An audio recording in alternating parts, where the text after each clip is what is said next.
Isomo ryo mu ibaruwa yandikiwe Abahebureyi. Bavandimwe, ku byerekeye ububasha bwo kwemera mvuge nte kandi?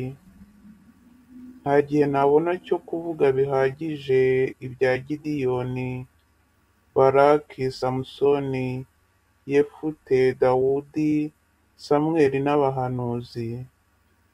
Ukwemera kwabo kwatumye batsinda amahanga, bategekana ubutabera, buzurizwa amasezerano, bazibiranya urwasaya rw'intare, bazimya ubukana bw'umuriro, bahonoka ubugi bw'inkota, bashinga intege bakirutsa indwara, bagira ubutwari igihe cy'intambara, bakumira ingabo z'abanyamahanga.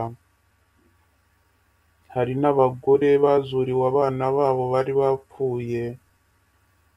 Hari n'abahisemo gutanyaguzwa, banga kubabarirwa kugira ngo bazashyikire ubugingo bwisumbuye bw'abazutse. Abandi bemeye agashinyaguro n'ibiboko, ndetse n'ingoyi n'uburoko. Hari n'abatewe amabuye, basatuzwa urukero, batemaguzwa inkota. Hari abatorongeye bagenda bambaye impu z'intama n'iz'ihene, ari abatindahare, bapfukiranwa kandi batotezwa.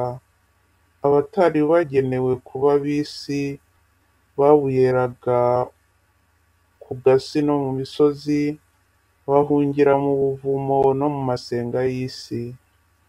Abo bose, nubwo Imana yashimye ukwemera kwabo, ntibashoboye gushyikira iyuzuzwa ry'amasezerano, kuko Imana yari iduteganyirije ibyiza biruseho, ntiyashatse kubageza ku ndunduro yabyo tutari kumwe. Iryo ni ijambo ry'Imana.